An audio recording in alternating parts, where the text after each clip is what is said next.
A few days later, Ryo and Amon finally finish their dungeon exploration class for rookies, and their instructor announces that they will venture into the dungeon's first floor this afternoon.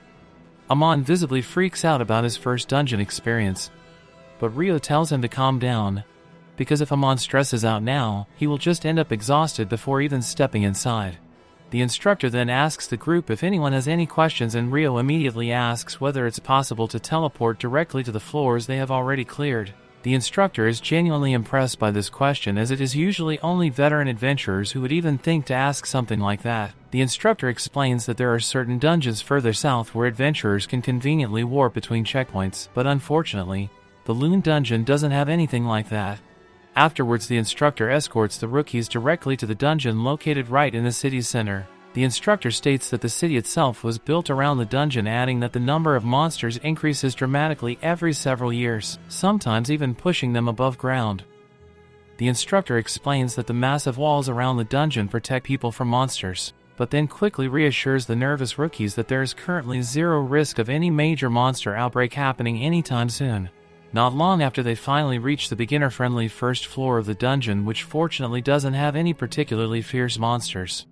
The instructor tells everyone they can explore freely, but insists they stick close to the entrance. Ryo pairs up with Amon, and almost immediately Ryo senses something approaching. Ryo tells Amon to ready himself for a strike while he handles immobilizing their enemy, and Amon anxiously pulls out his sword. Moments later, a monster ant shows up, and Ryo instantly recognizes it from his monster textbook as a soldier ant. Ryo instructs Amon to aim right at its neck while he pins it down using ice spears. Ryo flawlessly locks the monster to the ground, letting Amon cleanly slice its head off, earning himself his first kill. Amon is totally hyped about this victory, and Ryo quickly retrieves the ant's magic stone as proof of their first successful hunt together. Later in the evening, they are eating dinner with their roommates, who insist on celebrating their first successful dungeon raid. The roommates are genuinely impressed that the pair managed to defeat a soldier ant on their first trip, but Amon modestly insists he only finished off the ant after Ryo had it firmly restrained.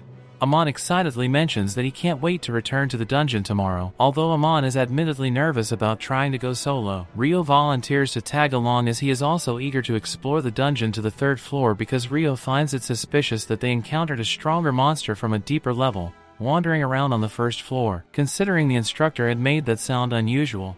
Ito chimes in, mentioning that he has heard recent rumors of soldier ants appearing even up near the first and second floors, and none of the boys can figure out why that is happening. At that moment, Abel walks in and explains it's because soldier ants can tunnel their way upward. Nils and Ito got shocked when they realized the town's most famous adventurer just showed up in front of them. Ryo has always casually greeted his friends without a care in the world, prompting Abel to jokingly ask the guys to keep an eye on Ryo, as he seems to lack common sense completely. Nils immediately jumps up, saluting Abel excitedly and declaring that he is his biggest fan. Nils passionately announces his dream of becoming a legendary adventurer just like Abel, and asks eagerly if he could shake his hand. Abel happily grants him the handshake, gently advising Nils to chase his dream, but never forget that survival always comes first. Then Ryo asks Abel what he is doing hanging around here this late, and Abel replies that he just returned from his latest mission. Before Abel can say anything else, Abel's party suddenly storms in. The girls are clearly pissed that Abel came here instead of heading straight to the guild master for a mission report.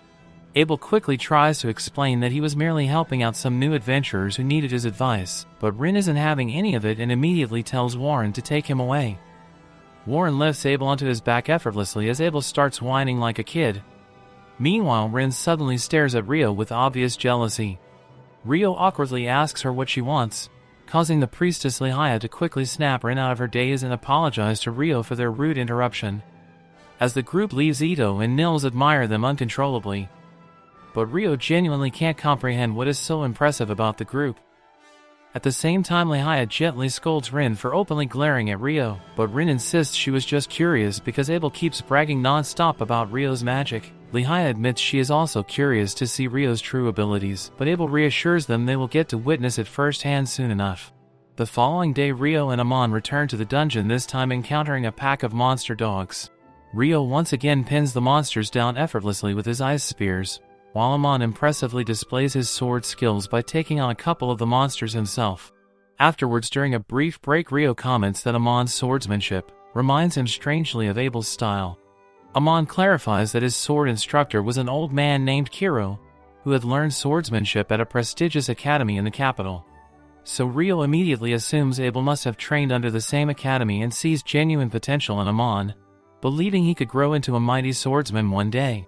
Amon is impressed that Ryo knows so much about swordsmanship despite being primarily a mage.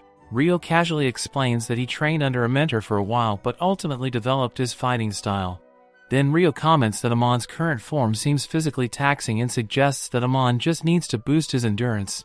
Ryo mentions that Abel always used to wake up at dawn to practice his sword forms during their travels, highlighting that even naturally gifted people have to train hard. Amon feels motivated hearing that and swears he will put in extra effort to become stronger, which pleases Ryo. The following morning Ryo goes to the library and is taken aback by its massive size.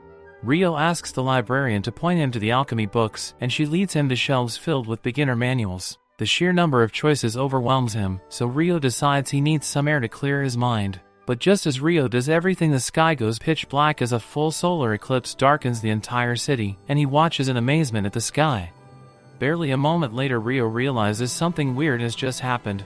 Everyone around him is suddenly gone, leaving him totally alone in an eerie, unsettling atmosphere. Right then, Ryo feels something dangerous coming at him from behind. Instinctively, Ryo spins around, summoning a thick ice barrier just in time to deflect a mighty blast of fire. Shocked, Ryo wonders who just tried to burn him up, and then spots a terrifying Demoness strolling towards him. The Demoness smirks, amused to find a random human trapped in her domain, clearly looking forward to getting rid of him. Ryo instantly recognizes that he is dealing with an actual demon now, and Ryo is certain that she is the strongest opponent he has encountered since arriving in this world. Ryo considers fleeing for a second but realizes there is no way he will escape from this bizarre space no matter how hard Ryo tries. Gritting his teeth, Ryo decides his only option is to fight.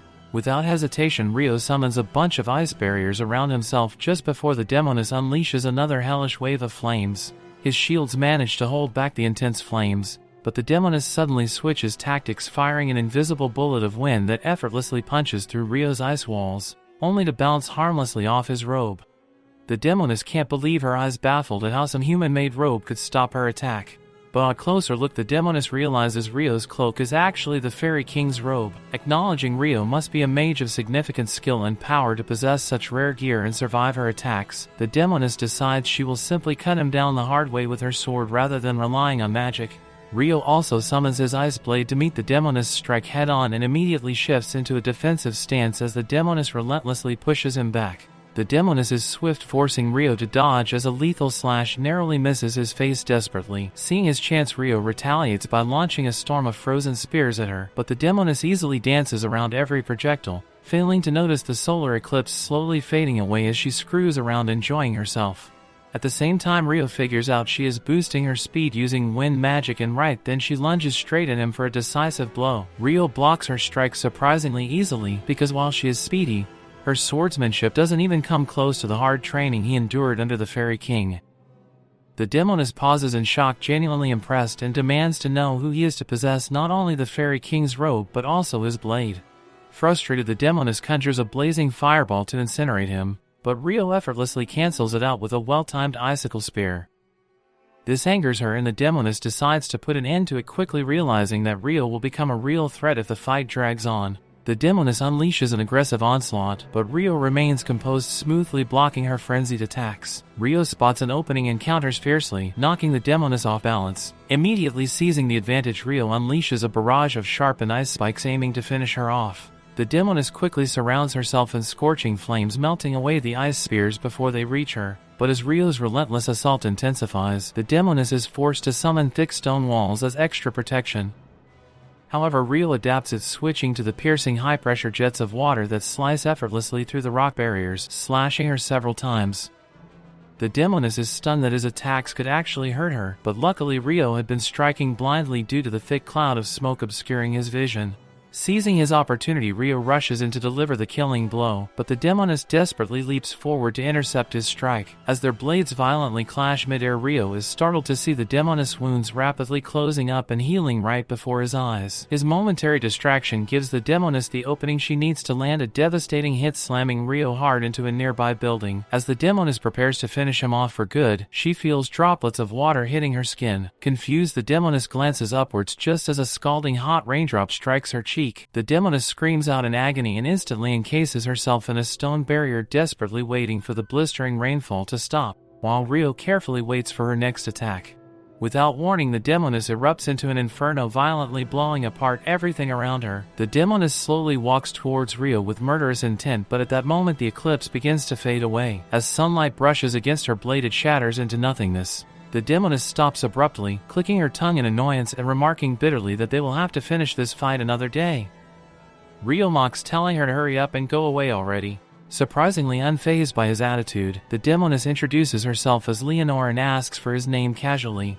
Ryo reluctantly tells her his name, though Ryo makes it obvious he doesn't care about exchanging any more pleasantries with a demon.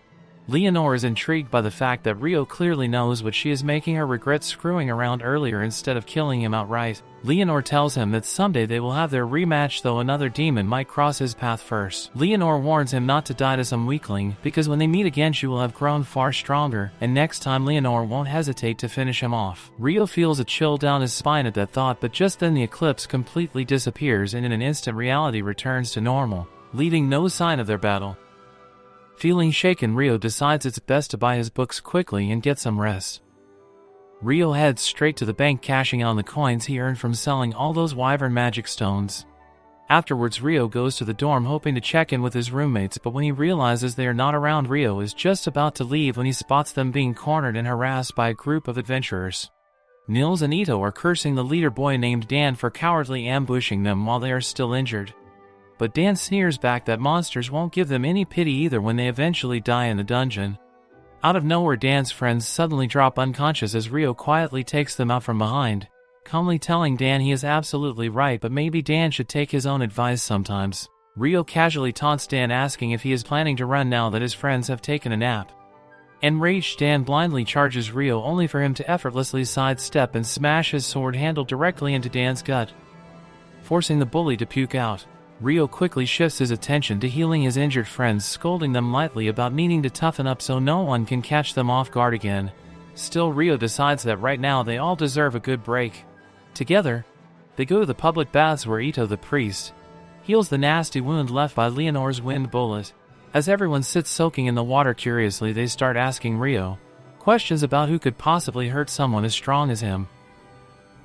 Ryo considers mentioning the demon but quickly decides not to, as relaxation is the priority for now, and everything else can wait.